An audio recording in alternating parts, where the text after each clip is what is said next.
The fog rolled in thick that night, smothering the small coastal town of Black Hollow in a shroud of silence. It was the kind of fog that clung to your skin, damp and chilling, and made every sound feel amplified yet distant, like whispers from another world. For the townsfolk, fog was nothing unusual. Black Hollow was known for its gloomy weather, the kind that kept tourists away and the locals hidden indoors. But this fog was different. It seemed alive, moving with purpose, swirling and twisting as if it had secrets to share or shadows to hide.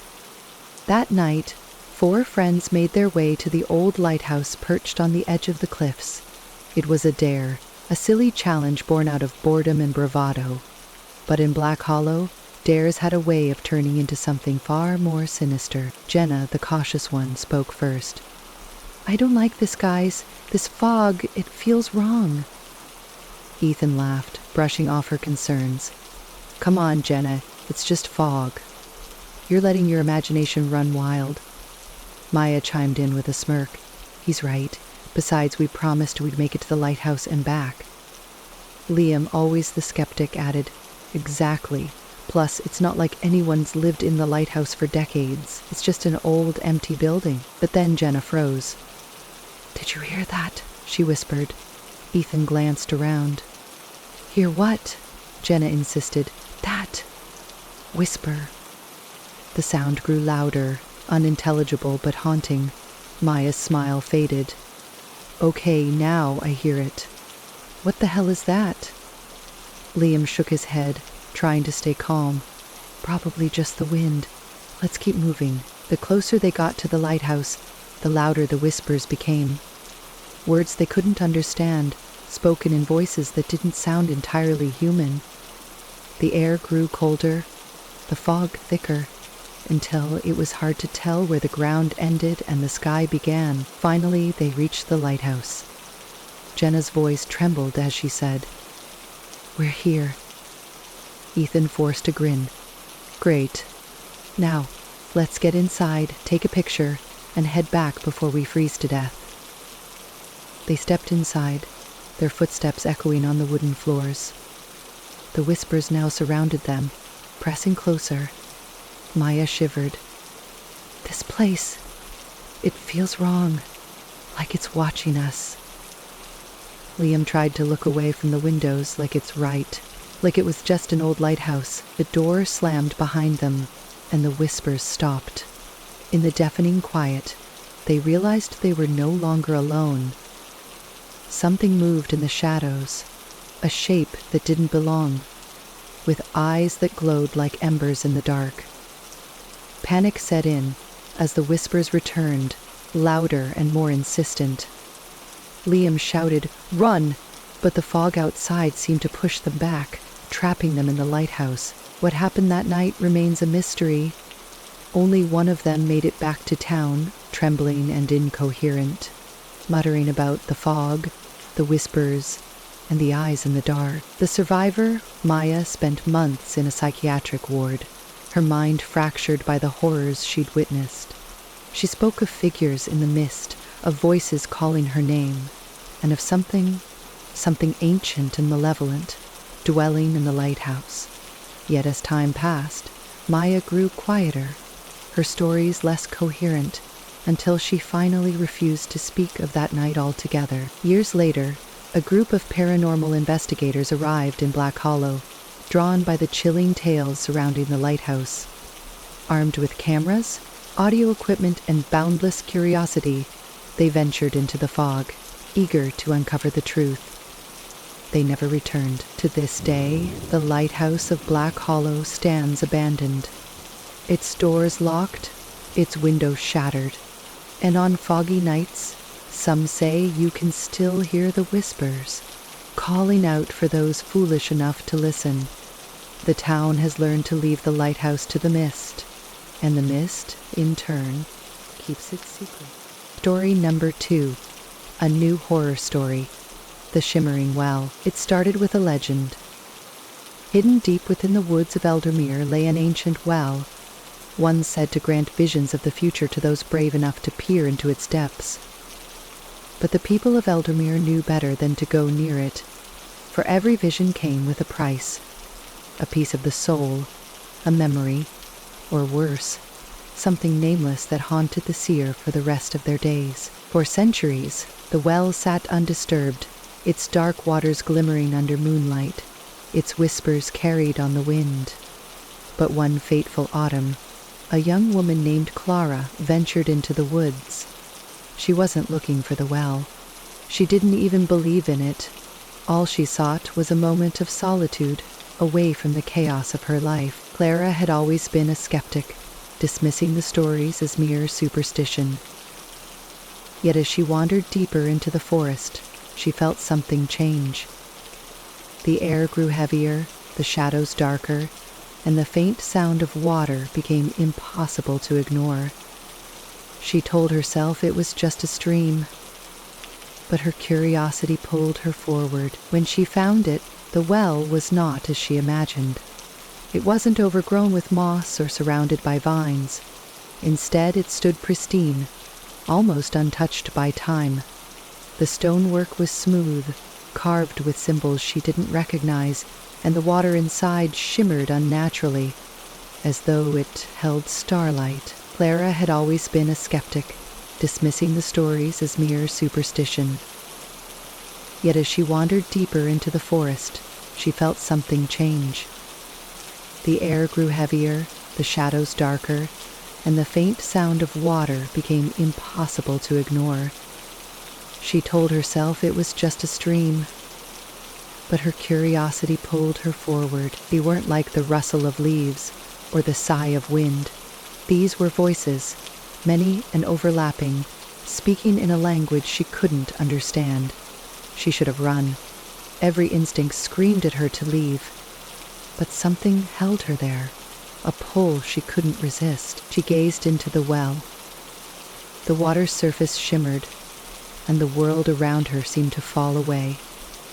She saw visions, glimpses of her future, her past, and something else.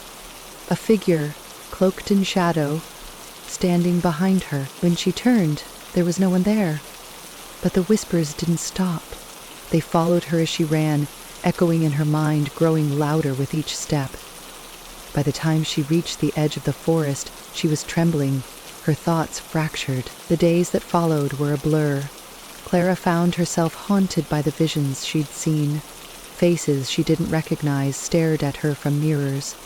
Voices called her name from empty rooms. And every night, in her dreams, she saw the figure from the well, its presence growing closer. She tried to forget, to convince herself it was all in her mind. But the visions persisted. The people she had seen in her dreams began appearing in her life. Strangers on the street who seemed to know her, yet whom she'd never met. Desperate for answers, Clara returned to the forest. She needed to confront the well, to undo whatever curse she had unleashed. But the forest was no longer the same. The paths twisted, the trees seemed to move, and the air carried a sense of dread. When she finally reached the well, it was no longer shimmering. The water was dark, its glow replaced by a deep, foreboding blackness, and as Clara approached, the whispers returned, louder and more menacing. This time, Clara didn't look into the water. But it didn't matter. The visions came anyway, flooding her mind with horrors she couldn't comprehend. The shadowy figure stepped forward, its form now clear. It was her, but not her. A twisted version. Eyes hollow, mouth stretched in a silent scream. Clara's body was found days later, near the edge of the forest. The doctors said it was a heart attack, but those who knew the legend whispered otherwise. They said the well had taken her, just as it had taken others before. To this day, the well in the woods of Eldermere remains untouched. Locals warn against venturing too close, and those who do return are never the same. The whispers linger, waiting for the next curious soul to answer their call.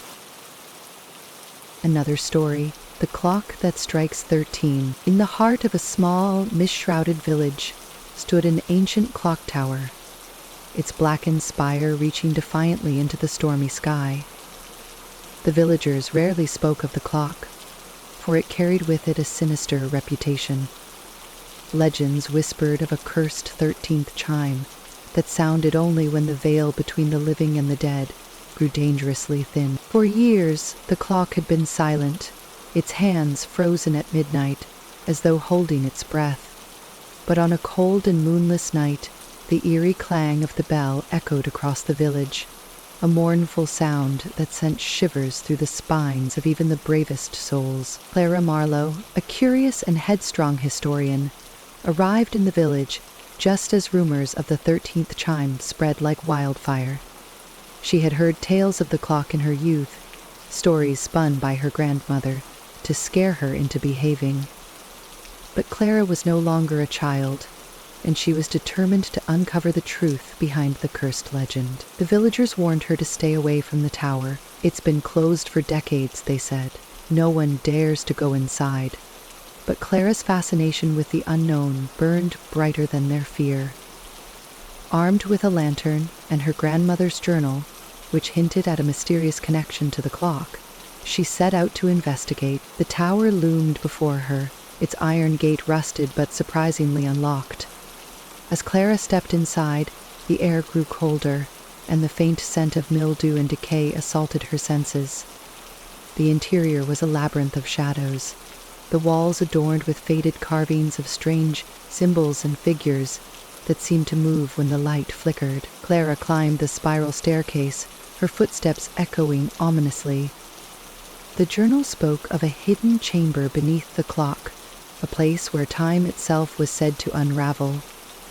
She reached the top, where the massive gears of the clock creaked and groaned, as though alive.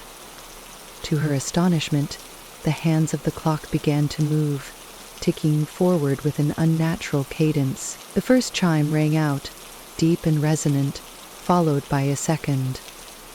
By the time the 12th bell tolled, Clara felt the air around her grow heavy, as if the walls themselves were closing in. Then, the 13th chime sounded, a haunting, discordant note that seemed to reverberate within her very bones. The room plunged into darkness, and Clara's lantern flickered out. When the light returned, she was no longer alone. Shadows coalesced into grotesque forms, their hollow eyes fixed on her. A voice, neither male nor female, whispered from the void, "You have awakened us." Clara's trembling hands gripped the journal as she flipped to the final page. Her grandmother's words, written in hurried script, warned of the curse. The 13th chime is not a call but a doorway. To step through is to risk your soul. Realizing too late that she had become a part of the legend, Clara tried to flee, but the shadows blocked her path. They spoke in unison, their voices a cacophony of despair. "Stay, Clara. You belong to the clock now." Claire et commande. As the villagers woke to the sound of the bell, they gathered outside the tower, their faces pale with dread. When the 13th chime faded, the clock hands stopped once more, frozen at midnight. Clara Marlowe was never seen again, but on certain nights, the faint sound of a woman's voice could be heard from the tower, pleading for release, and the villagers knew the curse of the 13th chime had claimed another soul.